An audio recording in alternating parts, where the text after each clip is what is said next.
Bab 201 Makan Siang Bersama dan Penembak yang Mengerikan. Elsa menyadari bahwa Luke adalah pelanggan tetap di tempat ini dan dia tidak kekurangan uang. Beberapa restoran Amerika memiliki kamar pribadi. Apa yang digambarkan Luke sebagai ruang makan terpisah juga jarang terjadi. Dimungkinkan untuk menikmati layanan yang lebih baik dengan biaya layanan yang lebih tinggi, seperti kelas yang berbeda di pesawat. Namun, restoran tidak diharapkan untuk menyediakan kamar pribadi, yang akan menjadi diskriminatif dan tidak adil bagi pelanggan lain. Donald belum pernah makan di sini sebelumnya, jadi Elsa membantunya memesan. Luke, di sisi lain, memesan untuk Selina. Lagi pula, dia selalu bisa menghabiskan makanan yang tidak disukainya.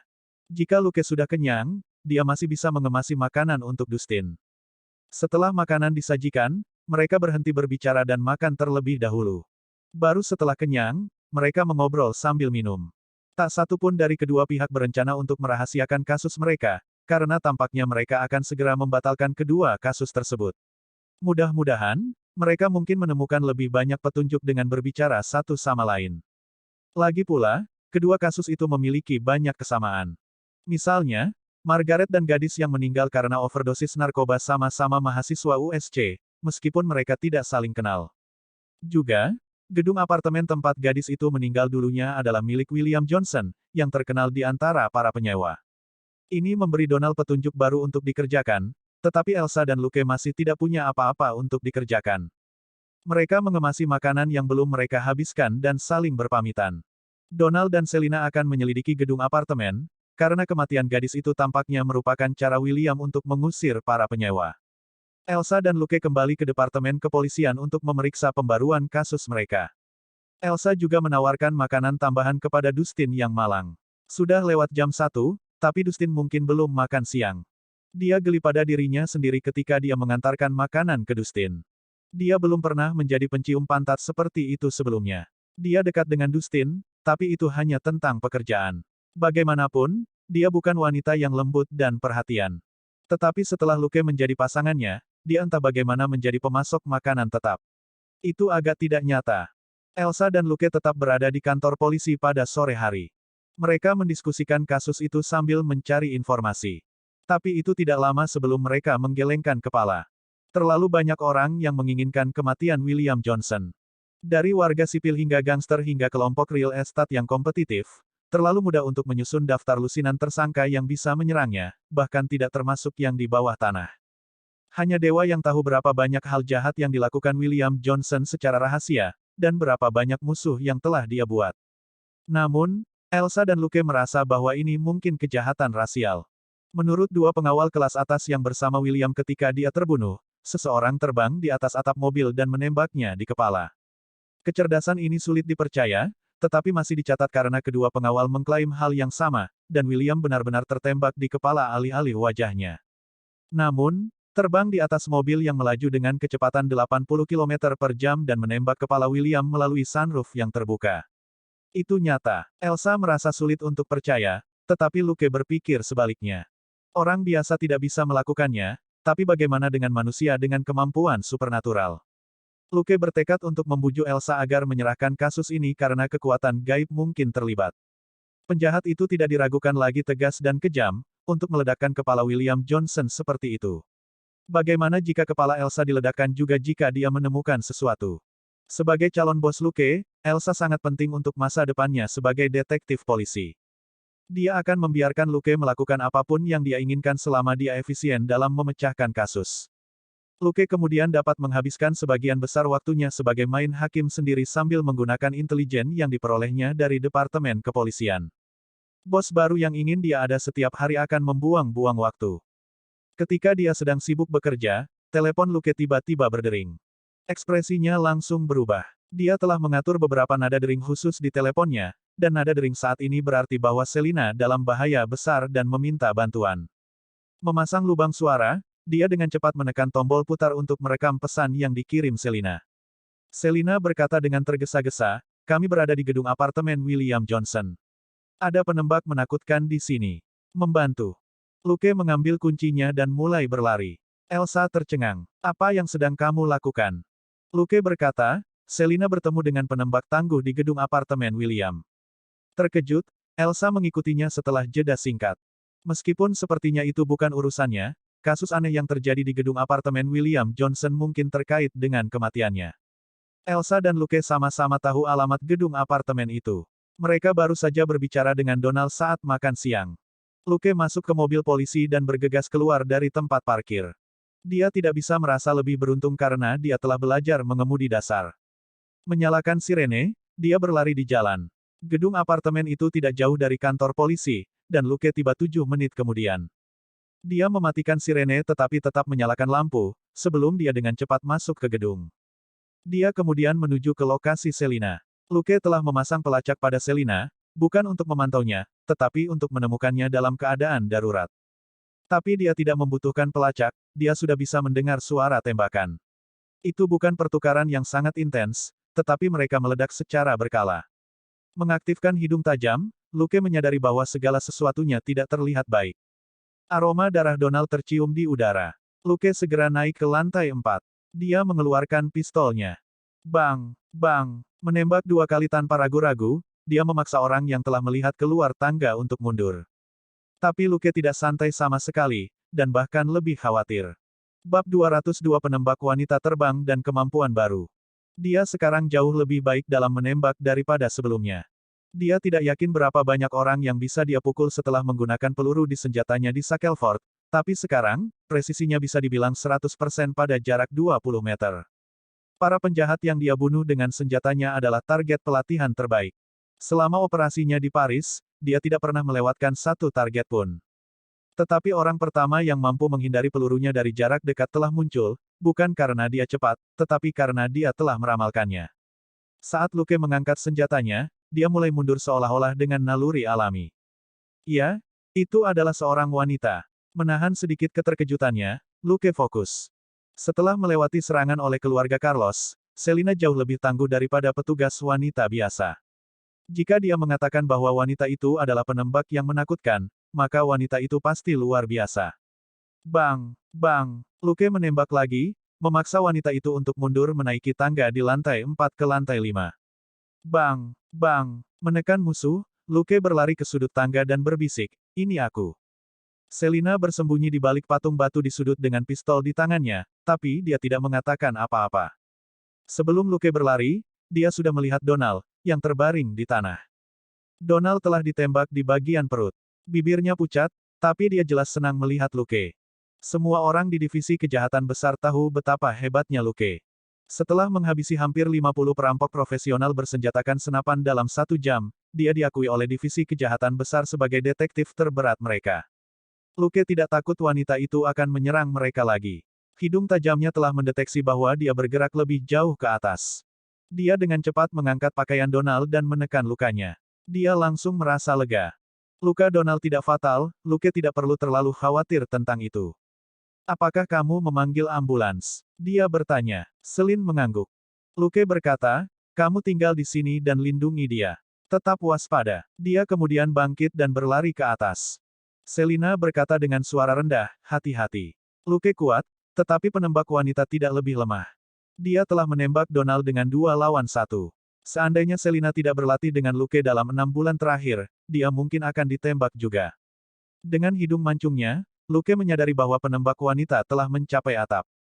Luke agak bingung. Dia berencana untuk melawan penembak wanita itu lagi. Bergegas ke atap, Luke berhenti sebentar di pintu masuk. Dia menentukan lokasi penembak dengan hidung tajamnya dan melihat ke arahnya, hanya untuk terkejut dengan tindakannya. Pada saat berikutnya, Luke menyadari apa yang dia lakukan, dan berseru dalam hati. Tidak jauh, penembak wanita telah menyelesaikan langkah terakhir dari akselerasinya. Dia menghentakkan kakinya begitu keras sehingga tanah seolah-olah meledak, dan dia melompat dari atap ke gedung lain yang berjarak 10 meter dengan kecepatan yang mencengangkan. Luke mengangkat senjatanya tanpa ragu-ragu. Bang, bang. Penembak wanita tiba-tiba berputar di udara dan melirik ke belakang dengan marah. Dia merogoh sakunya dengan tangan kanannya dan mengeluarkan pistol, yang dia tunjuk ke posisi Luke. Luke dengan cepat mundur dan berlindung. Dia menunggu untuk melihat apakah wanita itu akan jatuh dan dibunuh. Tapi dia mungkin bisa menutupi jarak antara 2 gedung dengan lompatan itu, dan gedung lainnya 1 tingkat lebih pendek. Itu cukup mengejutkan. Bang! Setelah tembakan lain, Luke mengulurkan cermin ke samping dan melihat bahwa penembak wanita telah mendarat di gedung lain saat dia berguling dengan momentum. Dia langsung merasakan tembakan Luke sekarang, dan hanya dipukul di bahu. Lukas tercengang. Terlepas dari gangguannya, wanita itu telah melompat lebih dari 15 meter. Dia jelas bukan orang normal. Saat pikiran Luke berputar dengan pikiran, dia mendengar suara berdenting. Dia mengangkat kepalanya, hanya untuk melihat lubang peluru di papan reklame logam tidak jauh. Murid-muridnya berkontraksi. Apa ini? Lubang peluru di papan reklame berada di lokasi yang salah. Senjata api dasar adalah kemampuan pertama yang dia pelajari, dan dia akrab dengan berbagai bentuknya setelah berbulan-bulan. Setelah melihat sekilas ke lubang peluru, dia mengetahui posisi penembak, tetapi lokasinya kosong. Lalu, dari mana peluru ini berasal? Luke melihat ke cermin lagi, tetapi penembak wanita itu telah menghilang dari atap. Luke tahu bahwa dia tidak bisa mengejarnya lagi. Dia juga bisa dengan mudah melompat sejauh 15 meter, tapi itu akan menunjukkan kekuatannya yang luar biasa. Juga, dia telah belajar pelajaran yang baik dari penembak wanita. Karena dia tidak bisa melakukan apa-apa di udara, Luke bisa menembaknya. Tapi itu bukan kesalahannya. Baca lebih banyak bab di rednovelfull.com. Dia tidak tahu bahwa Luke memiliki hidung tajam, dan jauh lebih cepat daripada kebanyakan orang. Jika itu SWAT, dia pasti sudah mendarat di gedung lain pada saat mereka mencapai atap. Sambil mengerutkan kening, Luke turun dari atap. Lubang peluru yang luar biasa membuatnya gelisah. Lebih baik dia kembali ke dalam. Pada saat itu, dia memeriksa notifikasi sistem. Sistem, Anda telah mengalahkan Rebecca dan telah menerima daftar kemampuannya. Kemampuan Rebecca, senjata api dasar, pertarungan dasar, ledakan fisik prasyarat, 20 kekuatan, 20 ketangkasan, 20 kekuatan mental dan 1000 poin kredit. Tidak tersedia curve shooting prasyarat, 20 kekuatan, 20 ketangkasan, 20 kekuatan mental dan 1000 poin kredit. Tidak dapat dipelajari. Lukas berseru kaget. Pemotretan kurva. Apa itu tadi? Untungnya, dia punya sistem. Memanggil sistem, dia menemukan informasi baru tentang kemampuan Rebecca. Ledakan fisik dianugerahkan oleh Fraternity, curve shooting dianugerahkan oleh Fraternity. Luke kehilangan kata-kata. Apa itu? Kenapa dia tidak tahu apa-apa tentang mereka? Berpikir cepat, dia turun dan melihat bahwa ambulans telah tiba. Selina telah meminta bala bantuan sebelumnya dan menyatakan bahwa seorang petugas polisi turun. Donald segera dibawa ke bawah melalui lift dan masuk ke ambulans. Setelah Selina melihat Donald pergi, Luke bertanya, apakah kamu ingin aku membawamu ke rumah sakit? Sebagai partner Donald, Selina harus menemaninya hingga operasinya selesai. Selin menggelengkan kepalanya. Tidak perlu, aku akan mengendarai mobil Donald. Bab 203 spekulasi tak terduga. Luke berpikir sejenak dan berkata, aku akan bergabung denganmu. Aku ingin tahu apa yang terjadi hari ini. Setelah tiba di rumah sakit, mereka berbicara di luar ruang operasi. Apa yang terjadi tidak rumit. Donald dan Selina telah kembali ke TKP untuk mencari petunjuk yang mungkin mereka lewatkan sebelumnya. Tapi seseorang berada di apartemen ketika mereka tiba. Mereka dengan hati-hati membuka pintu dan melihat penembak wanita itu. Luke akhirnya mengetahui bahwa penembak wanita itu bukan orang sembarangan, tetapi penyewa apartemen yang hilang. Secara alami, Donald dan Selina bersemangat. Penyewa itu pasti memimpin. Lagi pula, aneh bahwa dia hilang setelah seseorang meninggal di apartemennya. Karena dia masih hidup, dia bisa menjadi pembunuh, atau informan. Donald segera melangkah maju untuk mencoba dan membawanya kembali bersama mereka ke kantor polisi. Selina, bagaimanapun, jauh lebih waspada berkat pelatihan Luke. Dia memperhatikan bahwa ada sesuatu yang tidak beres dengan penyewa. Dia menyeret Donald keluar dari apartemen, tetapi penyewa mengeluarkan pistolnya dan menembak mereka. Mereka kemudian berlindung di tangga. Setelah itu, kedua belah pihak terjebak di jalan buntu. Selina dan Donald melebihi jumlah penyewa, meskipun mereka tidak pandai menembak seperti dia. Mereka menguncinya di lantai 5. Sesaat sebelum Luke tiba, Donald ceroboh dan tertembak. Jika Luke tidak tiba tepat waktu, penembak bisa pergi dengan mudah melalui tangga daripada harus melompat lebih dari 10 meter di antara dua bangunan. Sementara Luke bertanya tentang detailnya, Elsa akhirnya tiba. Dia juga sangat terkejut ketika Selina menceritakan apa yang terjadi. Luke hanya memberitahu Elsa bahwa dia harus menutup mata jika dia bertemu dengan penembak, dan bahwa dia tidak boleh mencoba untuk menangkap wanita itu, dengan atau tanpa bantuan, atau seseorang mungkin mati. Setelah sekian lama, Luke akhirnya menawarkan teorinya. Mungkin penembak inilah yang membunuh William. Elsa tercengang. Bagaimana Anda bisa yakin? Luke berkata, apakah Anda ingat apa yang dikatakan kedua pengawal itu? Elsa bertanya, maksudmu bagaimana seseorang terbang di atas mobil dan meledakkan kepala William? Apakah itu dilakukan oleh penembak ini? Luke berkata dengan sungguh-sungguh dengan suara rendah, baru saja, dengan mataku sendiri, aku melihatnya melompat lebih dari 15 meter dan mendarat di atap gedung sebelah sebelum dia melarikan diri. Elsa berseru dan tidak percaya sama sekali. Luke berkata, mari kita tunggu saja. Ini bukan kasus yang bisa kami tangani. Setelah ragu sejenak, Elsa bertanya, bagaimana dengan bosnya? Luke berkata, kamu pergi berbicara dengannya. Bagaimanapun, saya tidak akan menyelidiki kasus ini. Penembak wanita itu tidak normal. Untuk menghadapinya, kita harus mengelilinginya dan menyerangnya dengan senjata yang luar biasa. Elsa terdiam. Bagaimana bisa sederhana itu? Penembak wanita itu tentu saja bukan orang idiot yang akan menunggu untuk dikepung.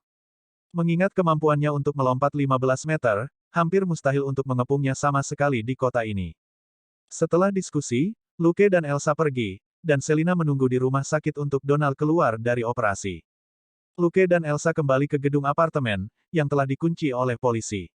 Bukan hal kecil bahwa seorang petugas polisi ditembak, apalagi dalam tindak lanjut pembunuhan di apartemen.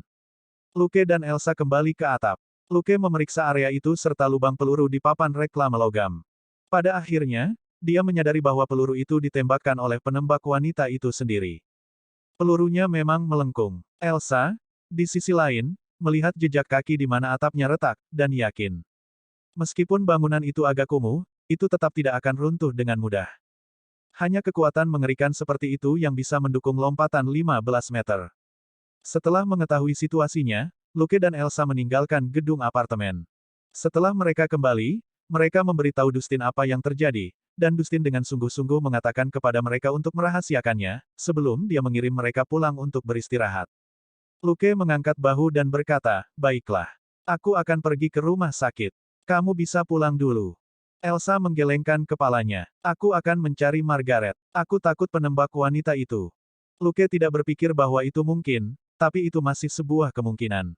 Dia hanya mengingatkannya, ingat, jaga jarak sejauh mungkin dari penembak wanita jika Anda bertemu dengannya. Elsa tersenyum pahit. Apakah ada kebutuhan untuk begitu khawatir? Luke muram. Saya tidak ingin Anda dikirim untuk operasi.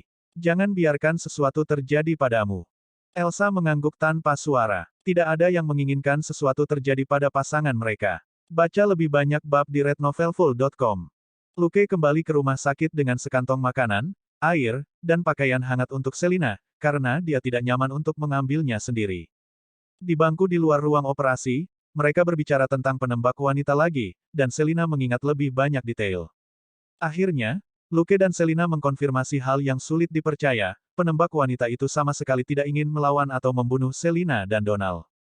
Jika Donald dan Selina tidak menghalangi jalan dengan gigih, penembak wanita itu mungkin sudah pergi setelah dia memaksa mereka mundur. Penembak wanita, yang bahkan Luke tidak bisa kalahkan, bisa membunuh Donald dan Selina kapan saja, terutama ketika penjaga mereka turun di awal. Tapi dia tidak. Luke tahu betapa baiknya dia, bahkan lebih baik daripada Selina. Sebenarnya bukan masalah bagi penembak yang mampu melakukan physical outburst dan curve shooting untuk membunuh dua orang yang tidak tahu apa-apa tentang kemampuannya. Selina dan Donald mungkin masih hidup karena penembak telah menyelamatkan mereka. Alasan mengapa Luke pada akhirnya bisa menembaknya juga karena dia hanya ingin lari, dan tidak berniat melawan polisi. Luke tidak bisa tidak merasa malu. Kalau dipikir-pikir, dua tembakan terakhirnya seperti penyergapan. Tidak heran si penembak marah untuk mengambil tindakan, dan telah menggunakan curve shooting setelah dia tertembak. Kalau bukan karena kebiasaan baik Luke yang sering berpindah lokasi, kepalanya bisa meledak. Bab 204 memanen poin, dan bermitra lagi jadi, Selina dan Donald tidak benar-benar berada dalam bahaya besar kemarin, tapi Luke bisa saja meninggal dengan kematian yang tidak terduga. Setelah mencari tahu apa yang terjadi, Luke berkeringat keras. Ini benar-benar dunia yang berbahaya. Tidak, dia harus meningkatkan kekuatannya menjadi 40 dan memenuhi prasyarat untuk penyembuhan diri dasar. Yang saya butuhkan hanyalah naik level lagi. Luke tidak bisa duduk-duduk lagi. Memberitahu Selina untuk berhati-hati, dia pergi dengan tergesa-gesa. Dia tidak punya hal lain untuk dilakukan, dan itu hampir pukul 7 malam, yang merupakan waktu yang tepat baginya untuk mengambil tindakan. Dia telah mengawasi WD-36 untuk sementara waktu, dan dia bermaksud untuk menghancurkannya malam ini. Selina harus menginap di rumah sakit malam ini. Operasi Donald berhasil, tetapi dia masih dalam kondisi kritis, sehingga Selina tidak bisa pergi. Luke memeriksa pesan teksnya dan mengembalikan ponselnya ke ruang pribadinya. Setengah jam kemudian, melihat bungalow besar di depannya, dia menarik napas dalam-dalam dan bergerak. Malam itu, 12 orang di salah satu sarang WD-36 hilang dengan membawa banyak obat-obatan dan uang tunai. Tidak ada yang tahu apa yang terjadi, setidaknya, tak seorang pun di WD-36. Di sisi lain, segerombolan mayat tiba-tiba muncul di sarang geng yang sedang berkonflik dengan WD-36. Geng, yang disebut 23 Earth Street, membuang mayat-mayat itu secara diam-diam alih-alih membuat masalah besar. Kedua belas mayat itu termasuk komandan ketiga WD-36, yang bertanggung jawab atas uang dan barang. 23 Earth Street akan sangat senang jika pria itu masih hidup, tetapi mereka tidak bisa menginterogasi orang yang sudah mati. Karena mereka tidak bisa mendapatkan apapun dari mayat-mayat itu, dan mereka tidak ingin memulai perang dengan WD-36, 23 Earth Street menyimpannya untuk diri mereka sendiri.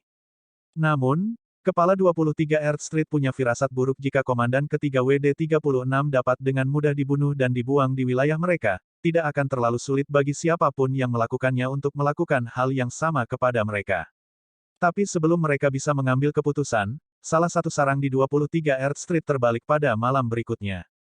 8 orang hilang, dan simpanan serta uang tunai di sana juga hilang. 23 Earth Street menjadi paranoid.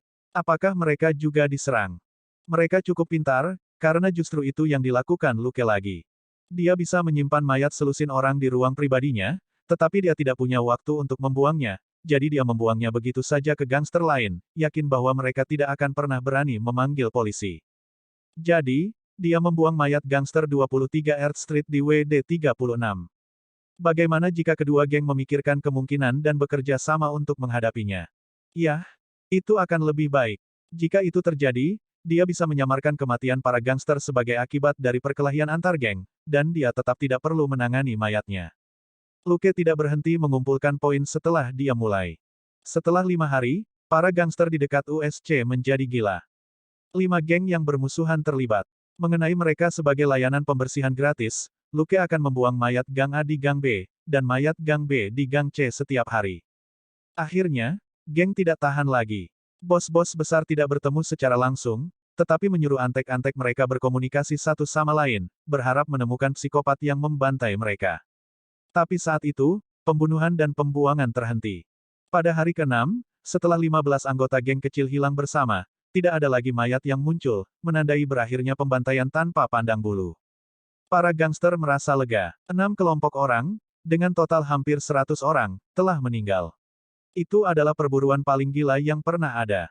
Mereka hanya bisa berdoa kepada dewa bahwa orang itu telah dibunuh oleh geng. Luke, di sisi lain, memeriksa notifikasi sistem dengan penuh semangat. Misi, menghilangkan pengedar narkoba dan menghancurkan obat-obatan terlarang. Total pengalaman, 1.200. Jumlah kredit, 1.200. Tingkat kontribusi, 100%. EXP plus 1,200. Kredit plus 1.200. Karena pengalaman telah mencapai 10.000 poin, tuan rumah telah naik level ke level 11. Poin stat tambahan, 5. Naik level lagi. Akhirnya. Yang lebih membuat Luke senang adalah poin stat yang dia dapatkan dari naik level sekarang menjadi 5. Dia sekarang akan tumbuh lebih cepat. Setelah kekuatannya mencapai 40, dia harus fokus pada kekuatan mental. Untuk memanfaatkan ruang pribadinya dengan lebih baik dan memenuhi prasyarat untuk kemampuan tertentu, dia harus meningkatkan kekuatan mental menjadi 20. Komunikasi mental Bobby, misalnya, memiliki prasyarat 20 kekuatan mental. Itu adalah kemampuan mental. Luke menebak bahwa dia harus memenuhi prasyarat kekuatan mental jika dia ingin mempelajari lebih banyak kemampuan mental. Prasyarat dasar penyembuhan diri adalah 40 kekuatan. Bagaimana dengan telekinesis dan kontrol mental? Apakah mereka akan menuntut 40 kekuatan mental atau lebih tinggi? Luke pergi bekerja dalam suasana hati yang baik keesokan harinya. Karena cedera parah dan usianya, Donald harus beristirahat setidaknya selama sebulan, jadi Selina dibiarkan sendiri. Tapi itu bukan hal yang buruk, karena Elsa resmi dipromosikan. Dan sersan baru itu sekarang merekrut lebih banyak bakat untuk timnya. Sebagai seorang sersan, Elsa membutuhkan setidaknya 2 orang untuk bekerja untuknya, dan jika perlu, kelompok mereka dapat menangani kasus dengan 2 kelompok lainnya. Setelah kasus Nakatomi Plaza, Luke telah membantu membawa sumbangan besar ke Departemen Kepolisian, jadi sekarang sudah cukup dana untuk mempekerjakan orang baru. Meskipun uang itu dimaksudkan untuk digunakan untuk memperbaiki peralatan komunikasi polisi dan kendaraan, beberapa di antaranya pasti bisa diinvestasikan di tempat lain. LAPD selalu kekurangan tangan, dan terus-menerus berusaha merekrut lebih banyak petugas. Jadi, setelah merawat Luke selama 2 bulan, Elsa mendapatkan detektif pemula lain sebagai pasangannya untuk membuatnya terbiasa dengan pekerjaan itu. Luke dan Selina kembali bersama sebagai mitra. Sementara dia kasihan pada Donald, Selina sebenarnya senang memiliki pasangan lamanya kembali. Dustin juga banyak membantu, sehingga Elsa bisa membentuk timnya sendiri setelah promosinya. Elsa adalah komandan umum, Luke adalah pemecah masalah, dan Selina dan detektif baru adalah pendukung. Karena itu, Dustin dapat memberi mereka beberapa kasus rumit tanpa perlu meminta tim polisi lain untuk membantu mereka. Sebuah tim yang telah bekerja sama untuk waktu yang lama jauh lebih mampu dan efisien daripada tim yang baru saja dibentuk. Bab 205 Fakta Kasus dan 40 Kekuatan Elsa dan Luke bukan lagi partner tapi masih dalam satu tim. Mereka bisa mengerjakan lebih banyak kasus, dan kemampuan mereka tidak akan sia-sia. Atas petunjuk Luke, Elsa menemukan petunjuk penting dan memecahkan kasus William Johnson. Tes DNA pada darah yang ditinggalkan oleh penembak wanita yang terluka mengkonfirmasi bahwa dia adalah saudara perempuan dari mahasiswa yang diduga meninggal karena overdosis obat. Pada akhirnya, ditemukan bahwa penembaknya adalah kakak perempuan yang hilang saat masih kecil, dan mahasiswi tersebut adalah adik perempuannya. Tidak ada yang tahu bagaimana mereka bertemu, tetapi adik perempuannya, yang belajar di USC, pindah ke apartemen kakak perempuannya. William mengklaim kepemilikan gedung itu belum lama ini, dan ingin mengusir Rebecca, kakak perempuannya, yang telah menandatangani kontrak sewa jangka panjang. Tapi Rebecca tidak tinggal di apartemen, meskipun dia membayar sewa. Untuk beberapa alasan, William mengirim seorang pria untuk membunuh saudara perempuan Rebecca dan membuatnya terlihat seperti dia meninggal karena overdosis obat. Setelah mengetahui bahwa saudara perempuannya telah meninggal, Rebecca, dengan keterampilannya yang menakutkan, dengan mudah melacak dan membunuh William, yang telah membunuh saudara perempuannya. Bahkan, setelah kematian William, 2 pria di gengnya juga ditembak di kepala di apartemen mereka. Salah satu dari mereka meninggal sehari setelah kematian William, dan yang lainnya baru saja meninggal kemarin. Tidak ada yang membuat hubungan antara kasus-kasus ini sebelumnya. Berkat kepala Luke dan deduksi Elsa, mereka akhirnya mengetahui bahwa ini adalah satu kasus pembunuhan dengan banyak korban. Luke dan Elsa bahkan menebak mengapa Rebecca, penembak wanita, muncul di apartemen pada hari sebelumnya. Mungkin, Rebecca telah kembali ke apartemen untuk menawarkan saudara perempuannya yang telah meninggal kehidupan dan darah musuh-musuhnya, sehingga dia dapat beristirahat dengan tenang.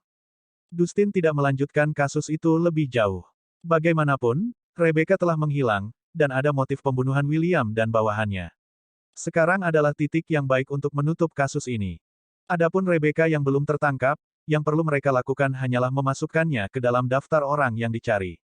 Mustahil mengirim siapapun untuk menangkap Rebecca. Setelah mendengarkan penilaian Luke tentang kemampuan Rebecca, Dustin tidak ingin anak buahnya terbunuh karena seseorang seperti William. Setelah seminggu yang sibuk, Luke dan Selina pergi ke Elsa. Mendengar apa yang Luke katakan, Elsa mengangkat kepalanya dari meja yang dipenuhi berkas. Apakah kamu bercanda? Apa katamu? Luke berkata sambil tersenyum, saya minta cuti, bos. Elsa menyandarkan punggungnya di kursi. Apakah kamu tahu betapa sibuknya kita? Lukas menganggukkan kepalanya. Iya, tapi aku berharap bisa mengunjungi pamanku. Dia ada di Vegas, jadi aku tidak akan lama-lama. Menamparkan dahinya, Elsa bertanya, haruskah? Luke mengacungkan satu jari. Iya, kami akan pergi pada akhir pekan dan kami hanya perlu cuti 1 hari. Kehilangan kata-kata sejenak, Elsa menggeledah meja dan berkata, karena kamu akan pergi ke Vegas, maka bawa kembali hasil tes untuk kasus-kasus ini dari pusat forensik di sana. Luke bertanya, kalau begitu, apakah ini akan dihitung sebagai perjalanan kerja? Elsa memutar bola matanya. Dalam mimpimu, saya akan meminta bos untuk mengirim seseorang untuk mengambil hasilnya jika Anda tidak ingin mengambil pekerjaan itu. Petik 2. Lukas mengangkat bahu. Oke, apakah Anda ingin souvenir? Petik 2. Elsa memelototinya. Souvenir apa yang bisa kamu dapatkan dari Vegas? Keripik. Lukas tertawa. Aku bisa membelikanmu kacamata hitam. Saya mendengar bahwa matahari sangat kuat di sana. Petik 2. Elsa dibuat terdiam. Pergi. Saya akan memotong cuti Anda jika Anda berada di sana terlalu lama. Luke memberi hormat padanya dan berkata, ya, Bu. Hari berikutnya adalah hari Sabtu. Luke check-in di departemen kepolisian, tetapi segera menyelinap pergi.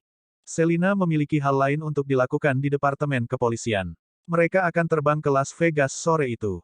Mereka bisa melakukan perjalanan dengan mobil, tetapi Luke terlalu malas untuk mengemudi. Penerbangan hanya akan memakan waktu 1 jam, yang menghemat banyak waktu.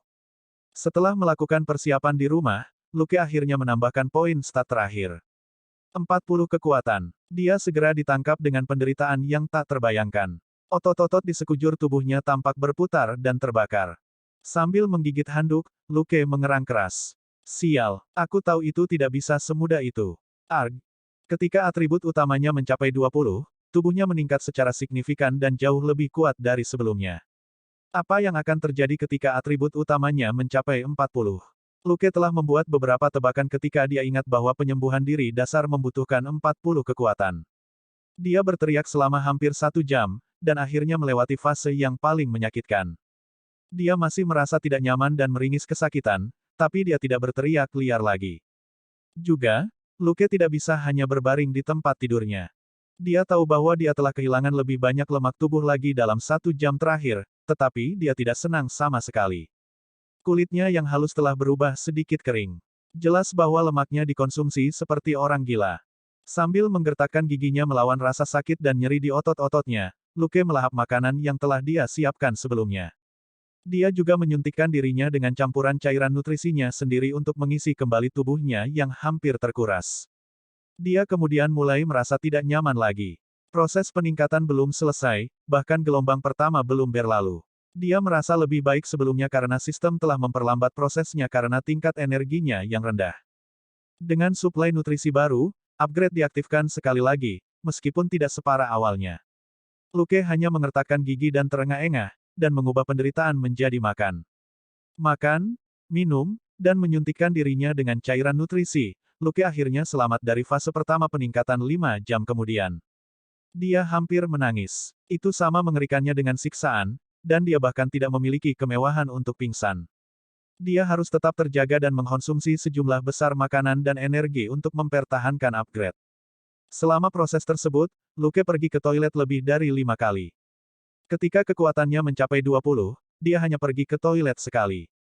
Bukan hanya karena dia mengonsumsi terlalu banyak makanan, tetapi juga karena tubuhnya mengeluarkan sisa limbah yang sekarang telah ditingkatkan ke tingkat yang baru.